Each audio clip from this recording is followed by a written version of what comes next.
Are live. Welcome, All Giant. right. My name is Joe Perrone. This is the Freedom Hour on the Wake Up with Giants Network.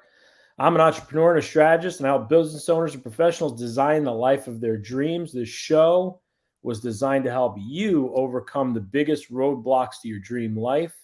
It'll require you to examine life a little deeper, find those gifts that you were given at birth, and discover your strength, clarity, and purpose. You will discover freedom. Remember to subscribe to us on YouTube. Today, we're honored to have Mr. Jeremy Edmonds, good friend of mine from Strength in Numbers Financial Coaching. Welcome, Jeremy. Hey, thanks for having me, Joe.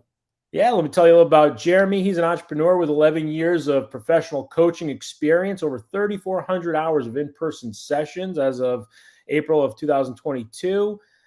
His website, Strength in Numbers Financial Coaching. You'll find that at strengthinnumberscoaching.com. We'll put that link in our chat.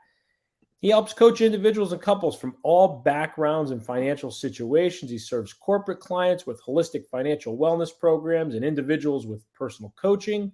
He's a member of Coaching Connections, an elite global mastermind group for financial coaching. And, I know Jeremy's background, like many young married couples, Jeremy and his wife believed they were so skilled in handling their own personal finances. But after 2 years of marriage, they realized that their consumer debt had accumulated and too much each month was being sent out the door just to cover the minimum. They weren't happy with that situation and started being a little more intentional about money, and were able to eliminate all of their consumer debt in under a year. Can't wait to hear about that. This newfound peace in finances affected all areas of their life, and this is what ignited Jeremy's passion to help others begin their own journey to finding the peace of mind that comes with taking control of your money and living with a plan for the future. Jeremy, so glad to have you on. We're good friends and colleagues, so great for you to be able to share on this platform. And I have to jump in with the first question. What's freedom to you, my friend? Well, we could probably spend our whole conversation just on that question. So first, fair warning to anybody who's listening that doesn't know me, I'm detail oriented. So I'm going to try my best to keep my answers short, especially when it's on the topic I'm so passionate about. So it's kind of like you just gave me jet fuel and said, go 40 miles per hour, right? So we're going to do our best. But yeah, what freedom means to me. So there's a process we use in coaching that actually got some of the worksheets and stuff like that from Coach Connections that you mentioned in the introduction there. We call creating a strong, passionate why. And I have every single one of my clients that does work with me beyond one session, which is 95% of them, go through this exercise. And so I'm actually going to read you, as part of my answer, some of my answers to the exact exercise, me and my wife's exact answers to that. And so when we're talking about this in the world of finance, we're really asking, what does the wealth mean to you? Because that's really where a lot of freedom can come from, right? And just a quick aside, I don't want to mention this, not in the introduction, is that I'm a financial wellness coach. I'm not an advisor or a planner. I do not sell, nor am I licensed in any financial products. So that means I can be 100% unbiased.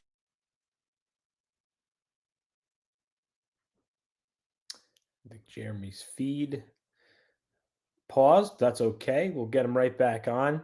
But I know Jeremy, and I heard we cut out there a little bit. That's okay. All right, good. So I may not be the typical financial guy that you may think of when you're asking questions, but I encourage anybody to throw any questions around, whether it's now live or in the comments after. I'm not going to turn down a question. If it's a question I actually can't answer, well, I'm going to help you point you to where you can get the answer, because I just want to help however I can. All right. So in this exercise, creating a strong, passionate why, I asked 3 questions. I'm just going to focus on the first one that's relevant to the question that Joe just posed me, which is, what does wealth mean?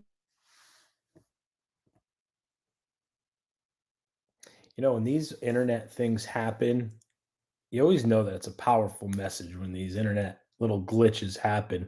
And until he gets back on, I will say that I've worked with Jeremy for a while now, and referred him to clients, and he has so shown such professionalism in working with clients. And There he is. He's back. But I was just singing your praises, Jeremy, My about, goodness. you're not here, so I could just tell you how, you're going to keep glitching. So I can just keep telling everybody how awesome you are. And I've heard your testimonials and the people. So share your answers. Yeah, hopefully this doesn't keep cutting in and out. I was having some internet problems before we jumped on and started. So hopefully you've mitigated them. What's the last thing you Live remember TV, me man. saying before I cut out there, Bunny? This is live TV. You're talking about your answers to those questions. What does wealth mean to you? And those Yeah. unique. So in this why exercise, we asked that question: what's your personal wealth definition? And as I would encourage you to write this down too, listener, because you're probably going to find that the answer has nothing to do with money when you're thinking about wealth. And we asked that question of all my clients. And so let me just read you my answers here before anything else goes wrong. All right. So when my wife and I sat down and wrote this down, this was my wife's answer, and then I expounded on it. But she said, wealth is defined by 4 core principles. This totally sounds like detail-oriented people.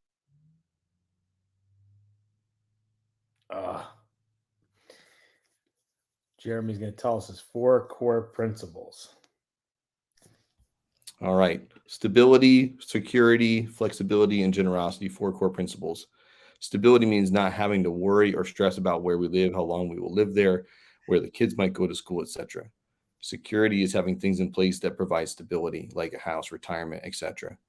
Flexibility is not having to worry as much about the day in and day out dollars, like did I overspend over here?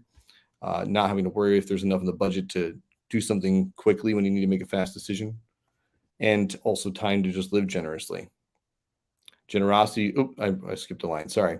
Vacations and things like that. Generosity is being able to just live very generously, like taking a family to Six Flags that doesn't usually get to do fun things or something like that.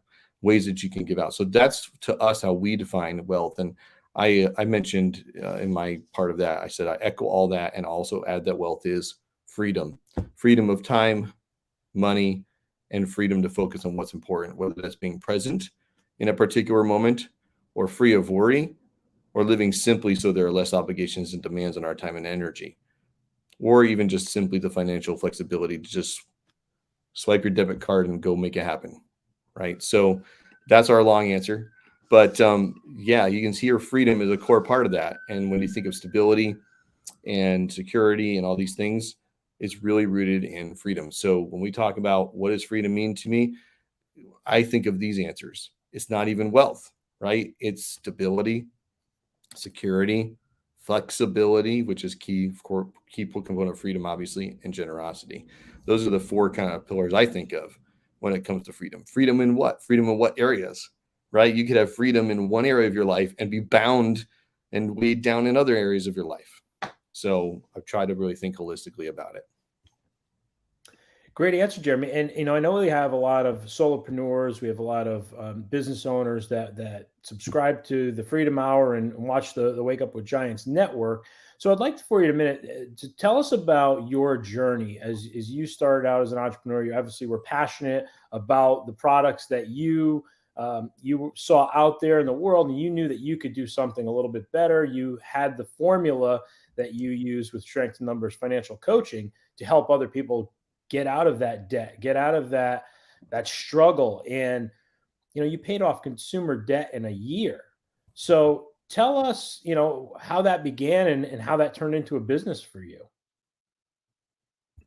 Yeah, and it's funny too because that ties into freedom as well. It's like I have so much more flexibility as an entrepreneur than I would in a day job, and I don't think you could pay me $10 million to go back to that because it's just a different kind of air we're breathing. Now, it doesn't mean there's not a ton of hard work, and it can be overwhelming and it can be stressful. It's hard. It's you still work more. You're your own boss and your own worst enemy sometimes. But even if you go, oh, I'm being my own worst enemy, you have the flexibility to change it and do something about it, right? So I got into this because I fell out of college with, as most people probably, a diploma in something that nobody's hiring for, or you can't find a job for, whatever. And I fell into just a dead-end day job at an insurance company, and that was 2001. I know I look like I just graduated, but and in 2001, I just stayed there for another almost 10 years with no other plans. And when the recession hit in 2008, I hadn't been learning any of this stuff that I teach my clients. It was 2003 that I learned some of the basic stuff. And that just helped me really kind of get on track with the basics, and wasn't really getting any traction. I was just staying alive, basically. And in 2008, I learned the rest of it. And that's the year that you were just mentioning that we got debt free, 100% debt free, which was not just consumer debt, because there were student loans in there too. So we were 100% debt free in 2008. And that's also when the recession hit, like right after that. And 1 year goes by, 2 years go by, 3 years go by, and I'm realizing this isn't changing anything. And, cost of living is going up, but nothing else is going up, and nobody's getting a raise and all that. I need to do something different. This is a dead end, and it's sucking my soul, and it's hurting my body. And I don't want to do this anymore either. So over those 2 years, 2.5 years, 2008, 2010, I got into 2010 feeling that, and started reflecting on what could I do, kind of what you said in your intro, right? Focused on those gifts you've been given. And I thought back on all the conversations I had been having over the past couple of years with friends and family members and strangers too, if they listen to me, of the progress we had gotten in how we learned what we didn't know and applied that in the same year, got debt free. And now by 2010, we already had a full emergency fund of 3 months and a bunch of other stuff like that. So I was like, nah, I couldn't do that, right? Nobody would hire me to do that, that for a living. But I decided to look into it. And back then in 2010, there's only one place doing training for financial coaching, just one. Now there's like 6 or 7 of them. But we took the leap and spent several $1,000s on that training. And I actually moved laterally into a different day job just to have a next step. So that day job would pay more doing the same thing. So I had a building block while starting a business, and spent 2010 getting that training at the end of the year, launching business May 2011. Ironically, I totally unplanned. My business opened on May 5th. So every year it's Cinco de Mayo party. But launched that, and here we are. And it took a lot of other hustle.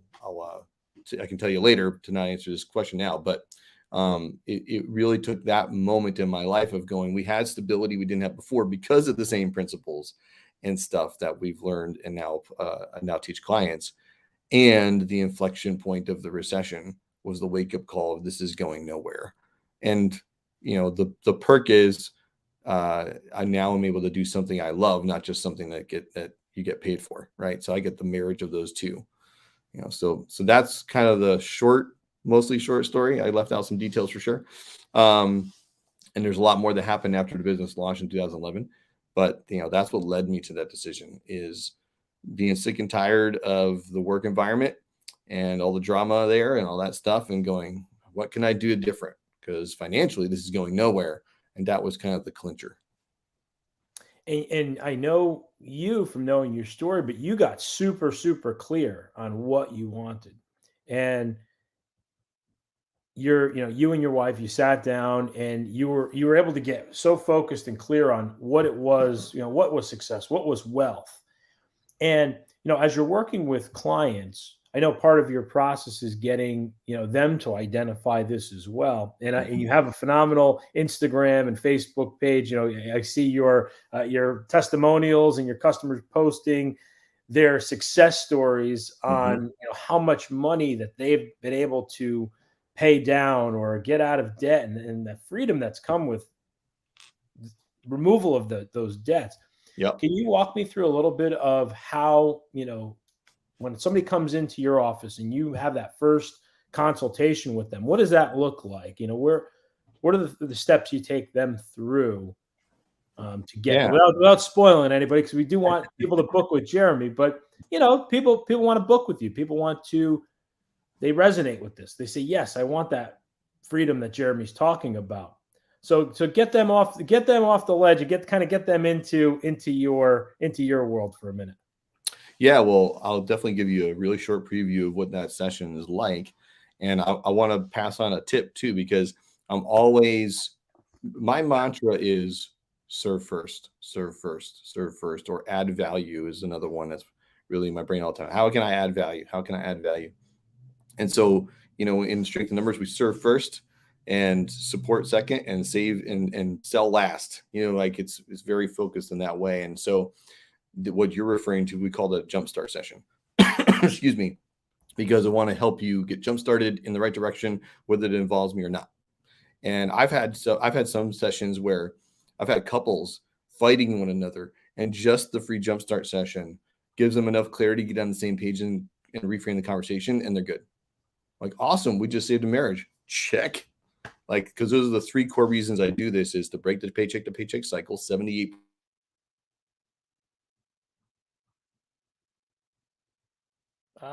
Jeremy. All right, we're gonna make sure, because that's this. I know this stat that he's talking about. We've talked about it at length before. Go back to 78%. Yep. Oh, good. I know you shared that with me, and it's an important statistic. 78% of people live paycheck to paycheck. So if that's you, you're not alone. Secondly, second core thing is to save marriages. The number one cause of divorce is money fights or money problems. And thirdly, to change family trees, because we're not teaching this stuff to kids growing up. We're not teaching this stuff in school. Those are the 3 core reasons. So I'm always looking to add value in that area. But in a jumpstart session, if someone has booked that with me, I ask them to.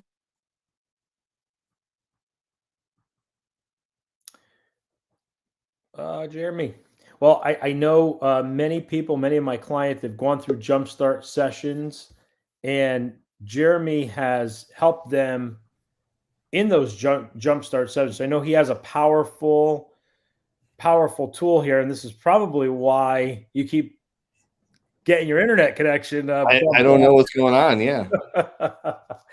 That's okay. So, disclosure you're helping families. You're teaching people from a young age to talk about finances, have that dialogue about finances, and really be educated.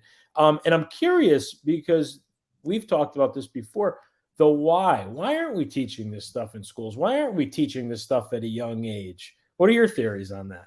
Yeah. Just to finish the other thought real quick. Jumpstart session, we ask you to fill out a snapshot form that's confidential, and then I walk through that with you in the jumpstart session, add any tips and information that I can, and then give you my third-party input as to what I would do if it was me in your shoes, just trying to help however I can. If that's helpful, then we discuss coaching, right? I might say you're not a fit for coaching. So just kind of helping see what's the right next step. That's what a jumpstart session does. To answer your question about in schools, put on your tinfoil hat. Here come the conspiracy theories. But essentially, when it comes to being, why we're not talking about it in schools, here's the thing. Growing up, everybody told you, don't talk about sex, politics, or religion at the dinner table, right? Nobody needed to tell you don't talk about money. You already knew better. These things are like more taboo than those. And that's messed up, man. There's like a lot of shame around money. And that's part of what we're here to do, Strength in Numbers, is remove the shame around money, and it's a judgment-free zone. I think that's part of the reason, is that money is so personal. The parents, initially at least, maybe that would they would say otherwise, didn't want the school teaching that stuff. I think the other reason is conspiracy theory here. People are being co-opted all the time. So, look at the health, look at the food in the school, look at the recreation in the school. If it became a prominent thing in public schools, I think you'd have all the big banks and so on co-opting these things and teaching things that really aren't going to be in the best interest, right? So I personally think it's going to be better anyway that we take a charge of it. And especially if, parents are listening, you don't have to be perfect. And you don't have to even be doing well with it yourself to start teaching this stuff. Okay. So, to imagine what you need to know when you were growing up, you weren't taught about this stuff. That's a key critical thing. And that's one of our 3 main focuses here. And what are some of those things that we could do, Jeremy, as parents and as leaders in our communities and our networks? What are those things that we can start doing to get that dialogue started? Start talking about it a little more. Start removing some of that shame from money, because you're right. We have made this taboo, and if you think about it, these are a lot of the problems that we're facing in life. Is that we don't communicate with other people about these problems that we have in life and in business and in our marriages, and men especially. We don't talk about this stuff because it was taboo to talk about it. So, what are some of those things that that have worked in your jumpstart sessions or your coaching? What are kind of some of those things that we could start doing today to open up those dialogues and get that conversation started? Yeah. So from the dialogue conversation, removing shame thing, get into a safe community. In fact, I forgot to give you this link before, Joe, so I'm going to send it to you in Messenger so you can put it in the comments. But I have a free Facebook group. There's 460 people in there. And so it's a safe space where you can share whatever question you have and observe and learn and glean and sit quietly in the background if you want. But as far as conversation community, you need to get into a safe space. And I'll talk more about that at the end of today as well. An even more focused community that we have. But you need to get somewhere where you can see other people talking about it so you realize you're not alone. Because that's the major contributor to people being quiet is they think that they're the ones that are having the problems and everybody else is good, right? I mean, keeping up with the Joneses, we know what that's about, right? Well, here's the truth. The Joneses are broke. That's the truth. Okay, so 78% of Americans, you heard me say that earlier, live paycheck to paycheck. 64% do not have $1,000 in a savings account. 40% don't have $400 in a savings account. And that's just some of the rudimentary research, right? So if you identify with any of that, maybe you're in the top third of the 1,000 statistic there. But if you identify with any of that, you're not alone.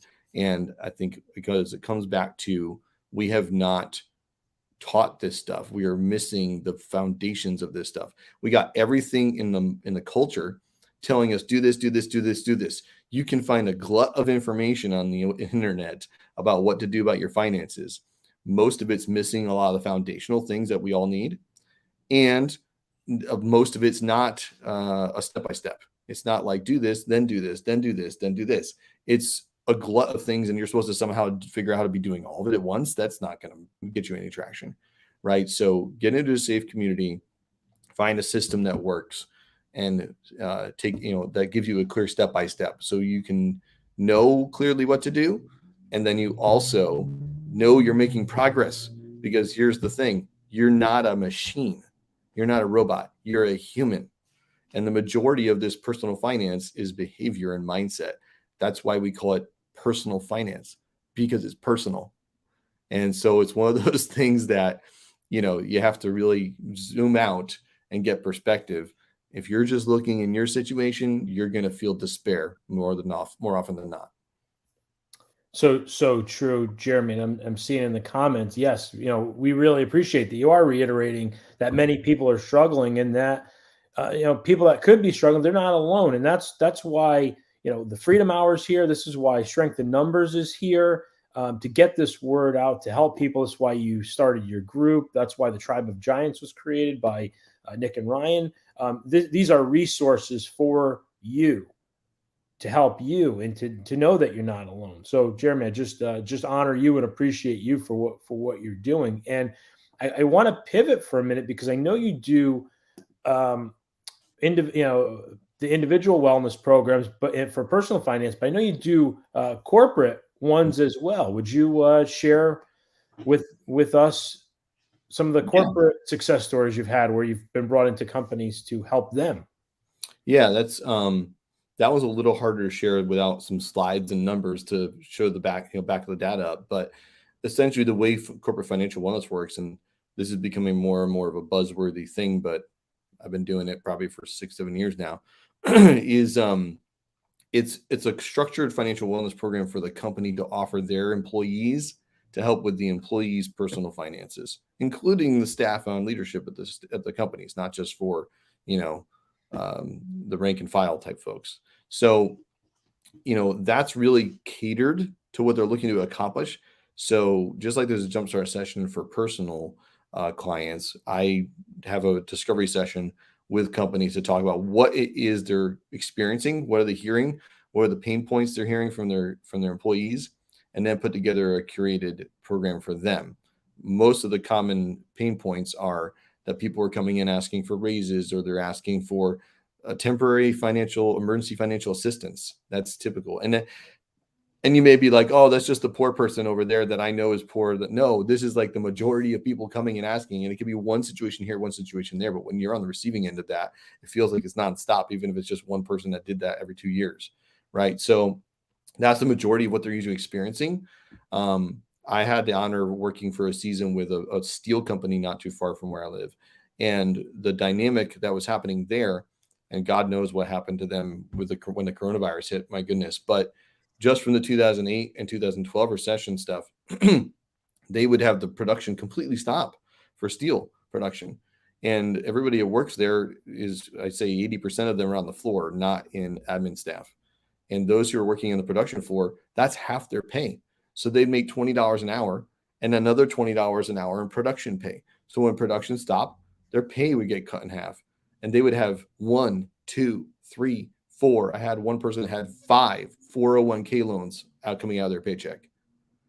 It's crazy. So there's a lot of lack of foundation there. And so in that case, there was a specific pain point that they were experiencing at that company that was specific to them. So I really try to sit down with folks and understand what is you're looking to accomplish, what is it you're experiencing that made you even open to this conversation. Now let's discuss what's going to be most effective for your employees. Here's my experience, right? Here's what I know in general people tend to do. And what do you think? Are they not going to show up to this? Are they not going to engage with that? What are some different boundaries we're going to hit? One of the boundaries we hit the steel mill is that as a high quantity of it is a Latinx community. And so what is distinct about that community is they're even more reserved and not wanting to talk about finances. So we had to think about how are we going to make that even more welcoming and comforting and so on. So yeah, in that format, there is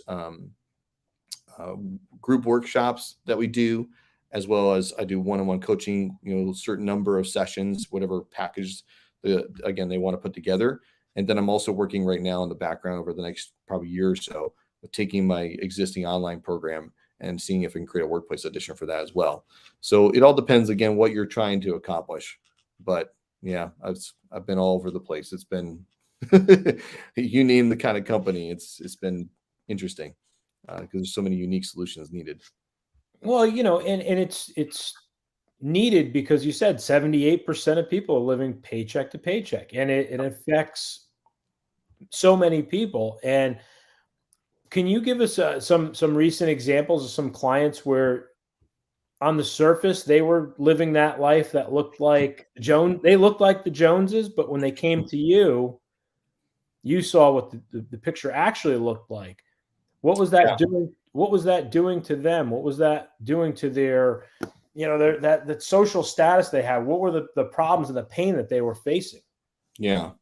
The best example I can think of right now is a client that's been with me now for years.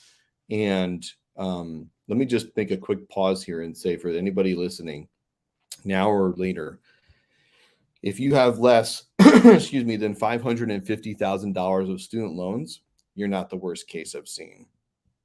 If you have less than 62 lines of debt, different debtors, you're not the worst case I've seen. If you have less than $1.2 million of non-mortgage debt, you're not the worst case I've seen. So hopefully that gives some people some hope. Bert and Kim, if you go to the social media accounts Joe mentioned earlier, which is Strength Coaching on Instagram and Strength in Numbers Coaching on Facebook, you can scroll through all the success stories he was mentioning. One of them you'll see down there maybe a couple months ago is the last one for Bert and Kim. When they started working with me, we did that jumpstart session. And in the jumpstart session, one of the things I do work through is understanding how much of your net income is going to housing and how much of it's going to debt. Well, if we added up their housing and all their minimum payments on the debt, excuse me, I see the Facebook link. It's going to be Strength in Numbers Coaching at the end, not just Strength in Numbers. The amount of their money that was going to housing, just the mortgage, okay, not utilities, just the mortgage, and their debt minimum payments totaled up to 88% of their net income. Wow. 88% of their net income.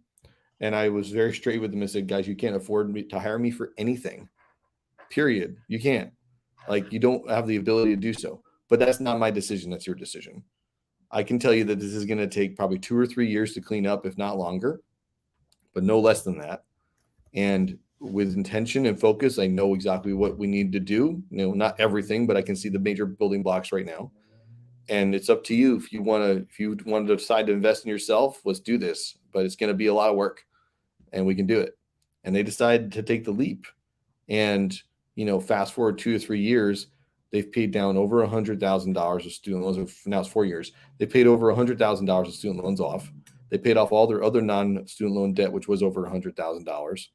They had 3 car leases. So you want to talk about the Joneses. They each had a car lease, and one of their sons had a car lease. Their house was way too much of their income. It was too big of a payment and too big of a place than they needed. And I'm forgetting the third major metric, but it was a lot. It was, not the worst case I've seen overall, but very close to it. And because of intention and good choices and reframing some things of the way they were handling things in the past, they've totally turned their life around. Now. And, they're still paying off student loan debt because there's a lot of it, but everything else is paid off. They have a different lifestyle. They're able to do things they were never able to do before. They were considering moving to California, which probably wasn't a good move given what just happened with gas prices.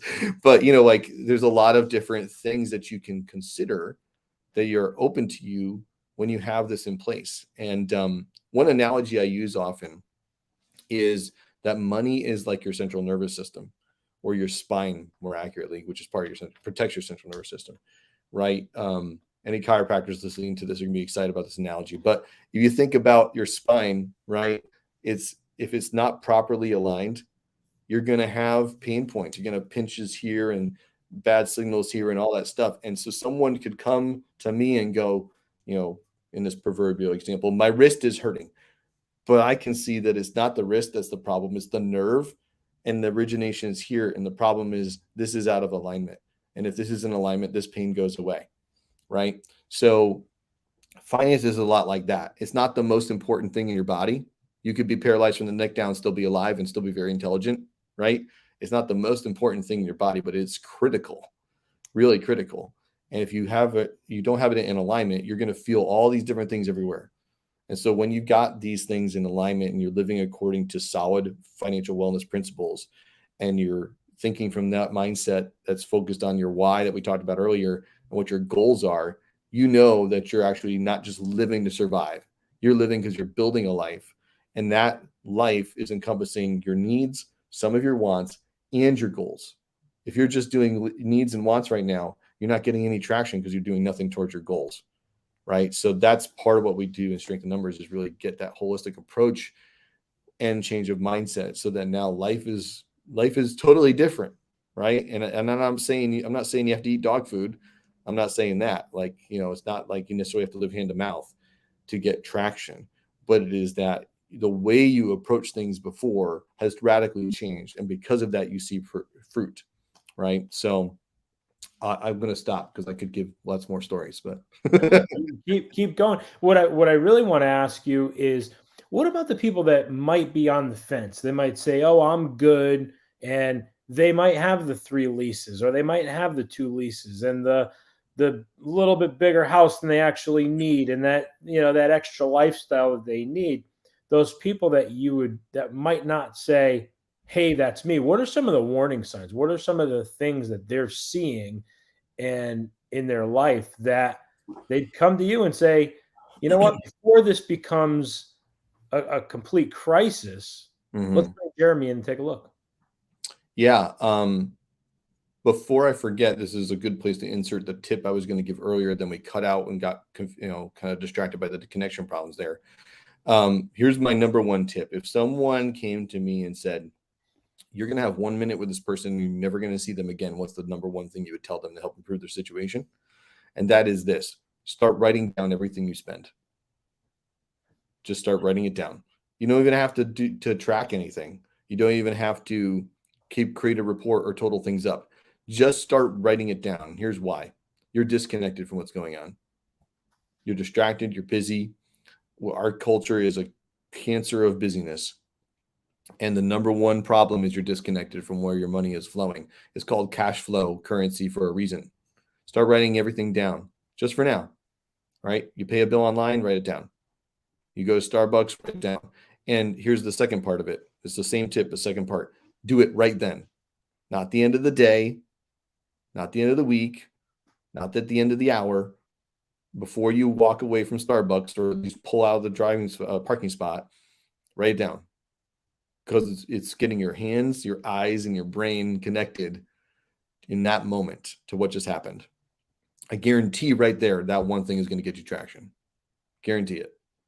And you're going to get more awareness, and you're going to make different decisions because you're aware now. It may not even be that you're aware that, like you find a problem. It may not be that you're like, oh my gosh, I'm spending what? No, it may just be awareness of what's going on so that you realize how much you spent here, and over here you don't do something that's going to backfire, right? That holistic nature. So that's my top tip.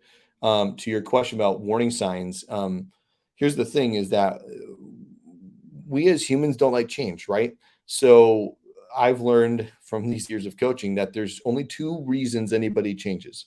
It's either a positive motivation or it's a negative motivation, right? Positive motivation is dreams, which are, focused on goals, right? So you could have a dream and never make a goal and go nowhere, right? So it's not just dreams, but it's that positive motivation is like, I want something different, and not because I'm in pain right now, but because I'm aspiring to something, right? That's the positive motivation. The negative motivation is fear and pain and stress. Those are the negative motivators. So you're afraid, you're stressed out, you're something. Maybe you're afraid to open the bills that come in the mail, right? Whatever it is, it's a negative motivation that's there. So you either get tired of it and you're like, I've had enough, and then you're willing to change, or you're realizing that I need to change. And before this gets worse and I'm feeling too much pain and stress, I'm going to take initiative and be proactive to change. I would argue that the latter is always going to be better for everybody, right? And I think, honestly, to say this as nicely as I can, that's a maturity issue. So what are you doing up here to develop your maturity, right? And what hard choices are you making? I don't mean that as a put down to anybody that's not thinking that way. It takes time. These are habits. Habits don't happen overnight, right? So that's what I see is like the warning signs would be, how are you reacting or responding to the situation, right? Are you avoidant, right? Are you cynical? Are you what's the word I'm looking for? Fatalistic, right? We're like, oh, it's always going to be this way, right? I mean, the predominant view of debt is that you're always going to have it. That's an essential way of life. You can't be debt free. That's a unicorn. What are you talking about? You crazy? Well, hi, I'm a unicorn. My name is Jeremy. I'm here to help, right? So, and it's not just me, just because I'm the financial coach. There's dozens of others that I alone have worked with.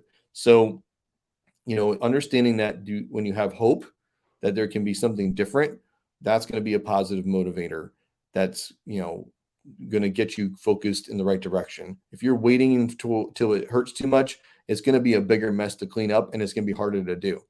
So having a vision, having a goal, having a why, focusing on freedom, like we've been talking about, that is what's going to be prompting you to strive forward. The challenge I've seen with finances in general, but really true just about the day in and day out American life, is we have had our hope deferred so long that it's made our heart sick, and we've lost our dreams, and our dreams have died. Our dreams are buried. And when I tell, side note, I have a referral program for clients where if a client it's really not just for clients, anybody, you could do it, whatever. Anybody who refers someone to me, if I know where that referral came from, if that client signs up, then they both get a perk. And so when I'm telling folks about that, like, hey, keep in mind who else you can be listening to. What always happens, listening for, I should say, that you can talk to. What always happens is they're like, well, how do I bring the topic up? I'm like, don't bring the topic up. Nobody wants to talk to you about their money. They're not going to listen to you, and they're not going to be comfortable talking about it. The trick, so to speak, is to not talk about money. It's to talk about the dream. Hey, what are you working on right now that's exciting, Joe? Oh man, like, yeah, this, but I've been set back because this. Well, how would it feel if you were getting traction in that area? How would it feel if you knew you were going to reach your goals and you had a clear plan to do so, and right, that type of stuff? Oh, that would be awesome. What did we just do? We just reawakened hope. That's what we just did. We just reawakened hope. And then there's an introduction opportunity to say, well, I know someone that can help you get control, right? And that can help you get a clear plan together so that you are not just living to survive, but you're living and you're reaching your goals and you're having fun while doing it. Would you like to talk to that person? Yeah, right now, right? Can you call them right now? So the key focus there is don't focus on the problem. In this case would be the money. It's focus on the outcome you want. Focus on the result you want and the hope that's there, the dream that's been buried and dead and declared dead on arrival, right? It doesn't have to be. It can be resurrected. It can be breathed. New life can be breathed into it, right? So it's one of those things where when we focus on, what it is we're trying to accomplish, that's what's going to get us better traction rather than negative motivation. But it could be that positive motivation has been dead and buried and you've given up on it. And you need to step outside of your circumstances and recenter and go, what am I doing this for? Why am I doing this? One quick story I'll say on that relates to my own journey as an entrepreneur is, I'm trying to remember the year now. I'm going to say it was 2015, 16. I forget exactly. But I was driving my daughter to school. And when I started this practice, I was building business on the side of my day job. So I would coach from 4 or 5 until 9 p.m., Monday through Friday, very intentional about not touching weekends. Didn't want to touch weekends. Once I went full time and didn't need to work till 9, I was working till 7. And that's partially because my wife said, stop working till 9. And I was working till 7, doing sessions till 7. And honestly, the main driver for that is most people want to meet in the evening, right? Well, I've learned how to find the win-win better than that over the years. But I was driving my daughter to school, and I forget how old she was then. I want to say 2nd or 3rd grade or something like that, maybe even kindergarten. But I was driving her to school, and she said, Daddy, I never see you. Right? I'm like, what are you talking about? Like, we had the whole weekend together, right? But 7 o'clock would get me right till bedtime. So I wasn't seeing her. I'm like, light went off. She needs a little bit of time every day, not a bunch of concentrated time, right? And the month before she said that, I had been feeling, it was my busiest time of the year, and I had been feeling like something's off. I don't know what it is. I don't know what the problem is. I got to fix this. I'm feeling overwhelmed. And I didn't think much more about it. And then she said that. I said, okay, something's got to change. So I pulled all of my clients that were current at that point, and I asked them just some basic questions. What time of day would you want to meet? Morning, afternoon, evening? What day of the week would you prefer? And what time during that slot? So if it's Wednesday afternoons, which hour in the afternoon would you prefer? Just those 3 questions. So over the next 2 weeks, I got answers to those questions. I tend to have like between 20 and 25 clients at a time because I give them a lot of personal attention. So I focused on those questions, and surprise, surprise, 70% of people wanted evening, right? And I chuckled because I knew that even if I wanted to do that, that isn't logistically possible. There isn't 70% of your time that's evenings. There's not that many evening hours, right? And I had been going from session to session at the end of the session going, okay, when's our next session? I'm booking the next session. And because of that conversation and the values behind that conversation going, I need to change this and take control of it, I was able to make a plan. And now that I have a block schedule for clients. And so when a new client comes in, how are they going to fit into the block schedule? What time works for them and me that we can work together on, right? And they get a time in my block schedule that's protected. They know they can count on that, but it's safe boundaries on the personal side too, right? So sometimes, you have to really, take that step back. And when you're really busy, especially as an entrepreneur, you have what I call entrepreneur paranoia, where you feel like you can't, right? It can't stop. You can't take your hand off the wheel. You can't take a breather. You can't take a step back. And that just breeds death. It just breeds depression, right? So you have to be willing to take those steps back, whatever that is in your circumstances, to take a breather and get clarity. No arrow is shot from a bow without pulling back, right? You have to pull back, create some tension and some margin, and then release with power. If you try to do this, it's not going to go anywhere, right? So that's a key thing that I encourage people to do. And we're just too busy and caught up in our craziness to think about that, let alone feel we can do it. And Jeremy, share with me, because now when you're doing something that's unconventional, when you're doing something that now I'm not keeping up with the Joneses, I'm living a life by my own design and my financial plan by my own design. What are some of the initial roadblocks that your clients face with their social network or their family, or what are some of those things that they face right up front that they have to challenge? Where maybe I believe I remember you telling me about a client they spent so much money out to dinner, like it was just out to eat, and it was thousands a month that they'd spend out. So now they had to they were purposeful and wanted to get out of this mess that they created, but they didn't want to lose, that social aspect of their life. What are some of those choices, or what are some of those things that have to happen, and some of those shifts that have to occur, and some of those conversations that might have to be made sooner rather than later? Yeah. Well, I mean, I think the biggest thing is the voices that you've been listening to, you need to stop listening to. And some of them could be your family or friends. So, family's the friends you don't choose, or whatever the saying is, or friends of the family you don't choose, you choose your whatever. Get some new friends. I have a testimonial in the archive somewhere of Anthony, who realized through the process of coaching that the people he was hanging around with are ones that were holding him back. And that's why he wasn't getting traction. So he got some new friends. I didn't say you should do it. He came with that idea. Now, so every so often I recommend that, but don't worry, I'm not going to tell you get rid of all your friends. That's super rare. But maybe that's needed. And maybe you just need to stop listening to your broke brother-in-law. Maybe you need to turn off the news. Hello. Different things like that. What voices have you been listening to? You need to get around. Again, we talked about this earlier, a safe community, different voices, right? You need to get around a different space. Another thing is, I blanked on it. Oh yeah. So another thing is that you need to get, into a habit of self education. Get into a habit of, I'm intentionally taking time, maybe not every day, but regularly, to invest in myself and learn new things. And I have an archive of videos that I have a disposal for my clients. And so when we're first starting one of the first sessions, one of the things I'll recommend is, hey, just go watch any of those videos, because there's like almost 90 of them. And you're going to learn something.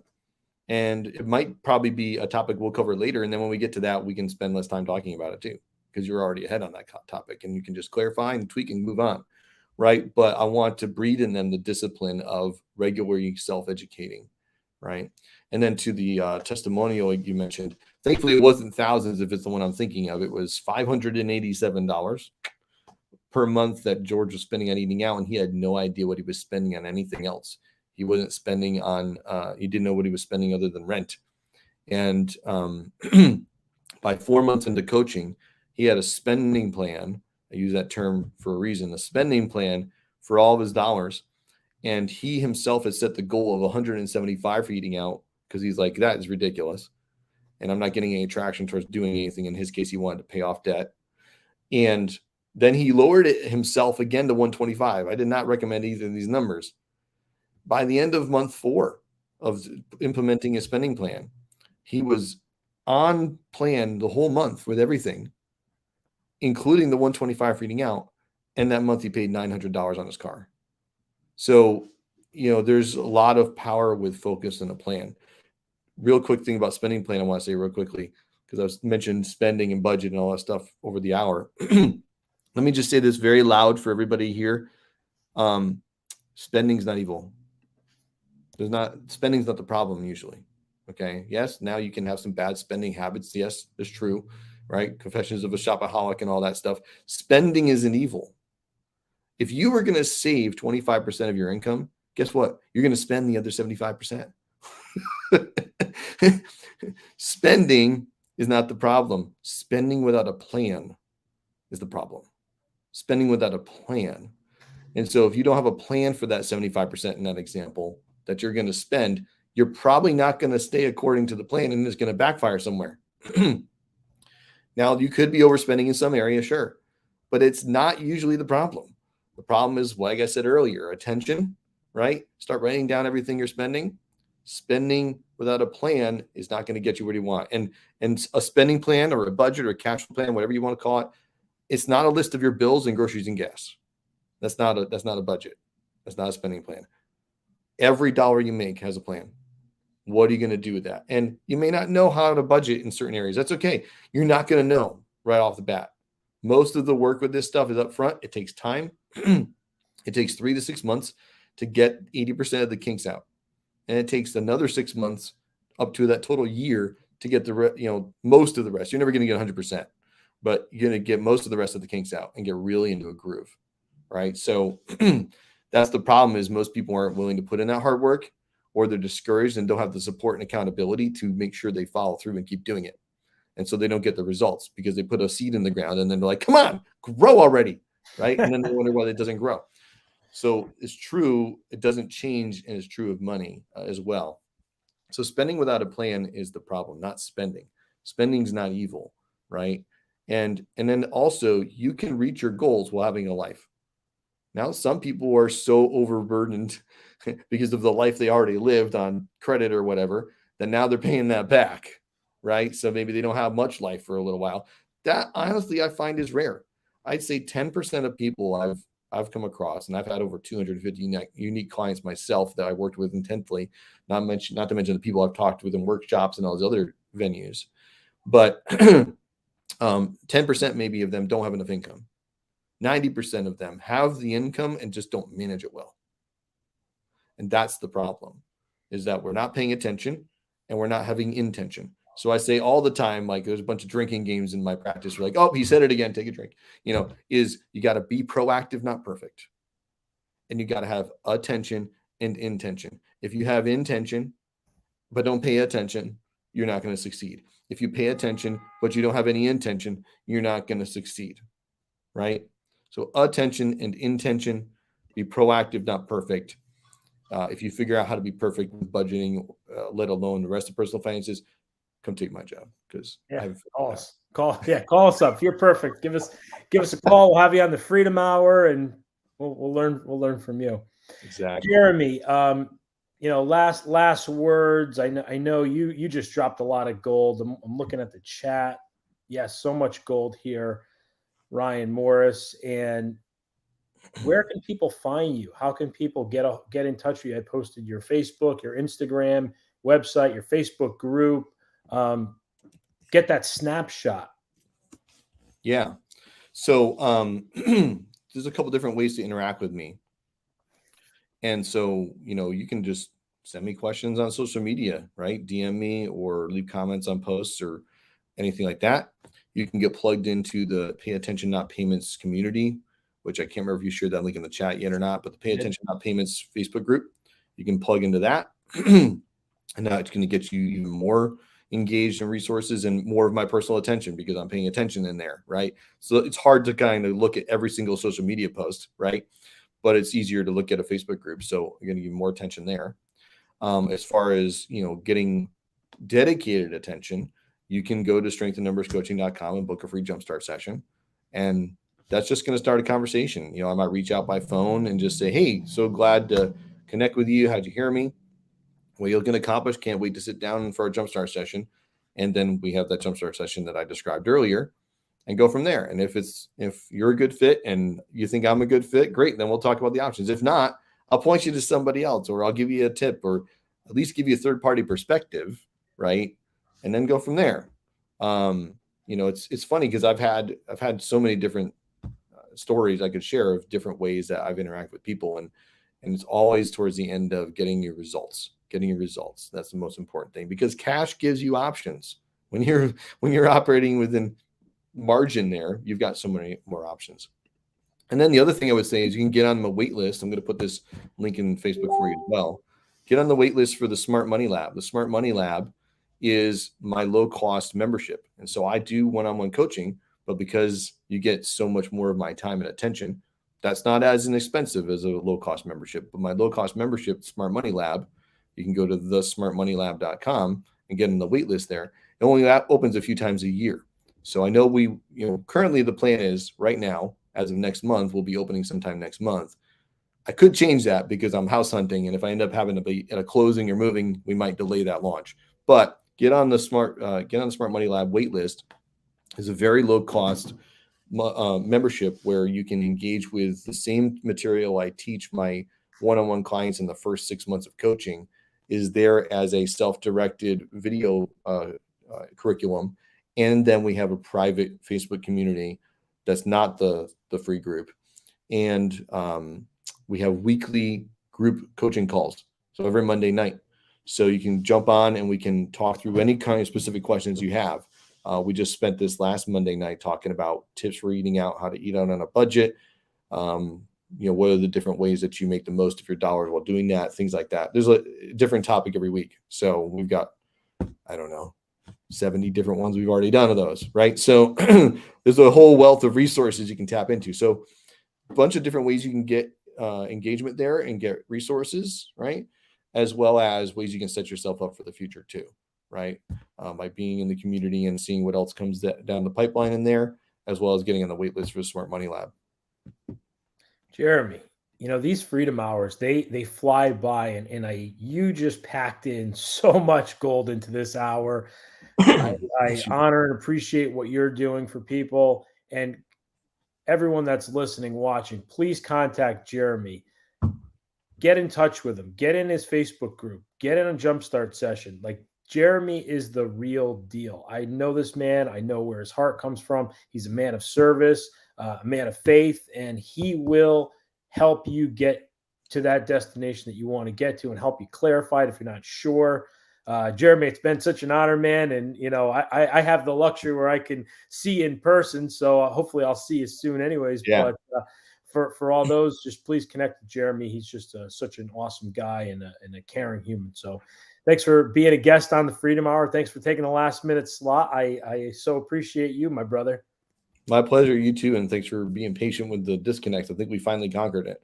Well, I know it was a powerful message that, sometimes these things get glitches because the message needs to get out. So I'm happy the message got out, and yeah, we'll talk to you soon. Remember, Wake Up with Giants TV, subscribe to it on YouTube, connect with Jeremy on his links, connect with me at joeperrone.biz, and we'll see you next week on the Freedom Hour.